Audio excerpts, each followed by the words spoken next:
Edward Jones, back with a new video. RBG, and the effects of power. So as you all know, Ruth Bader Ginsburg just passed away yesterday.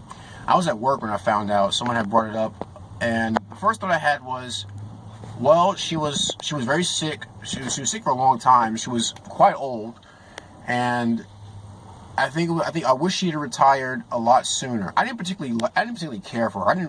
Quite frankly, I didn't really like her. But I didn't want her. I didn't want her to. I'd rather if she was gonna pass away, I wish she was surrounded by her loved ones. I wish that she was.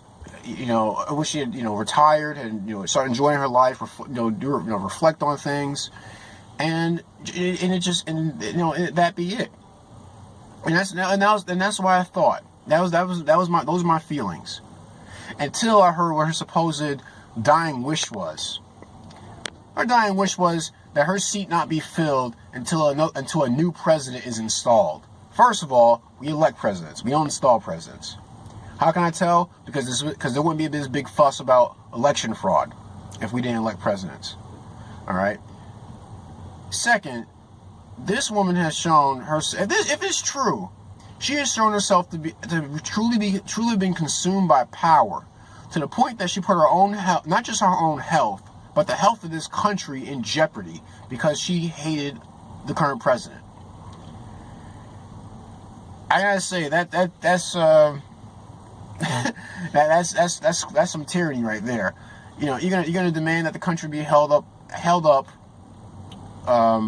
Go without a Supreme Court justice until another president is put in. Well, basically means that she didn't want the country to have 9 justices until Trump was out of office, which could be for another 4 years. Looking at how things are going, and hopefully so. I hope he gets reelected. And I'll do a video about that later on. She has shown herself to be consumed by power at that point. It's not, it's like if you recognize you're dying, you recognize that your health is failing. She had cancer 5 times. You would want to step down and try to get well, and pass the torch on to someone who can continue. If you continue on with either with your legacy or continue on with doing tending to the country, providing good service to the country.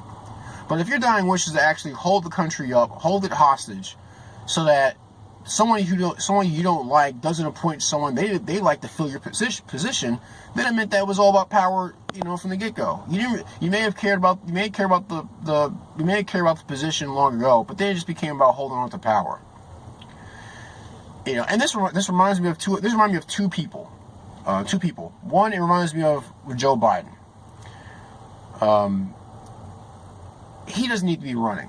He is sick. He's not well. It should be apparent to many people, but he's not well.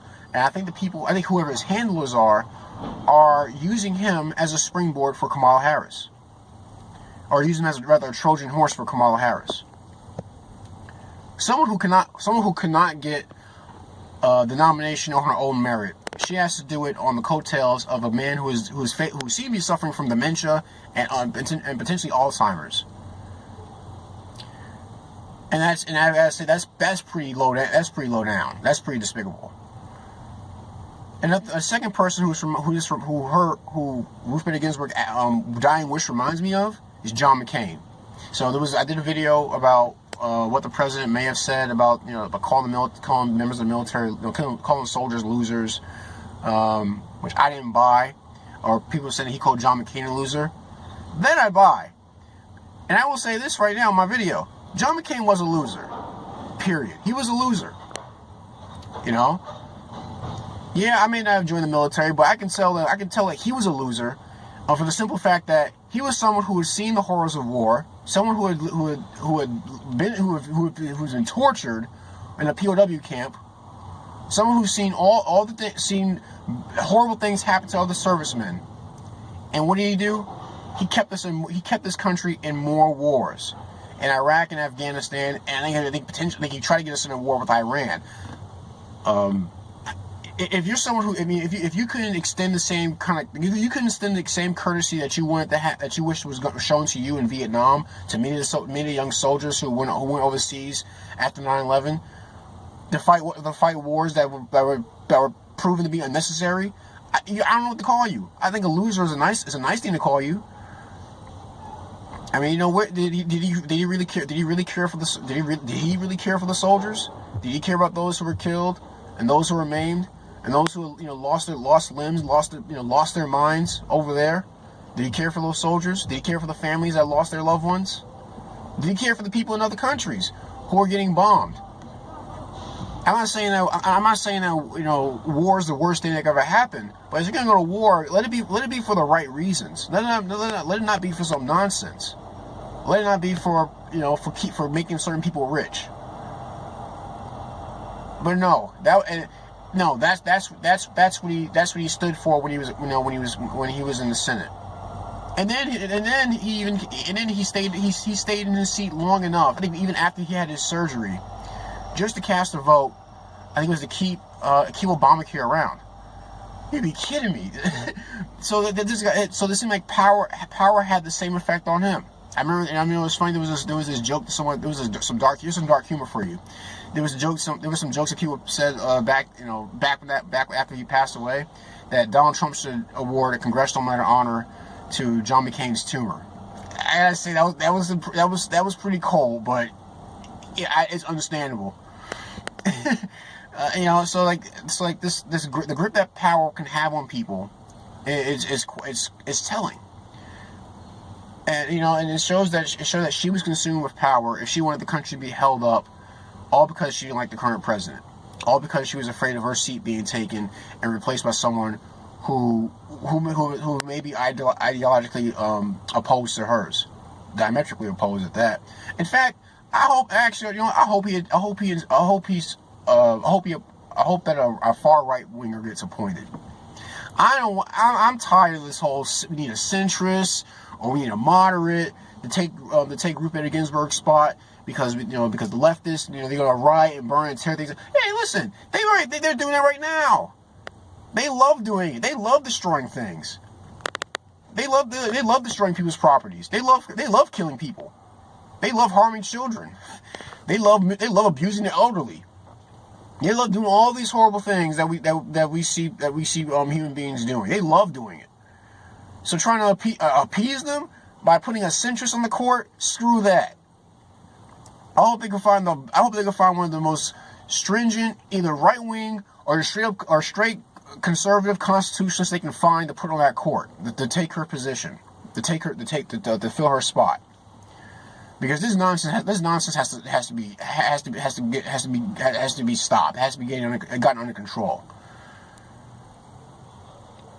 No longer, you know, no more appeasing these people. And they already, you know, and Twitter's already blowing up with all these people talking about, oh, we're gonna burn this country, we're gonna burn this country down, we're gonna burn all this down. You know, there's gonna be war if Donald Trump appoints rushes in an appointee to take her position. Okay, fine. If that's what you want, okay, that's what you'll get. I guess that's what you think you want, but it ain't gonna go as pretty as it ain't gonna go like the way you think it's gonna go. I'll just say that. But yeah, to close the video, I would say that if you're in a position of power, we all have to, in which we're all in. None of us are powerless. We all hold power to a degree, whether it be power with our words, or with our money, or with our skills, things like that. You have to ask yourself, do I have this power for the sake of having power, or do I have it because I want to do something good for other people? Because I want to do something good, you know, not just good for myself, but I want to help other people. That's very important. It's a very important thing to ask. And also, even more importantly, are you willing to give that power up if it's the right time to give it up, or rather when the right time comes up, are you willing to give it up? If you're not willing to give it up, then maybe you should not have it in the first place. If you are willing to give it up, cool. That means you have control over your appetite for power. Don't be like these people who want to hold on to this power with this white knuckle grip, just like Ruth Bader Ginsburg did until her last breath. and her dying wish being, and if it's true, her dying wish being to hold up the country until another president is installed. Don't be like that. But that's all I want to say in this video. Please share your thoughts. Like, share, subscribe. Leave a comment in the comment section. If you want to donate to the channel, go to my YouTube homepage. Look for the give up that cheese button. It'll take you to PayPal. You can donate an amount you would like. Any new subscribers, I want to say thank you for joining in the conversation. Please look forward to new videos to come, and check out my older videos. If you're just passing through, subscribe, or just check out some of my older videos. But that's my video. I can't try to get her name right. RBG and the Effects of Power. I'm Edward Jones. You guys take care, be safe, and God bless.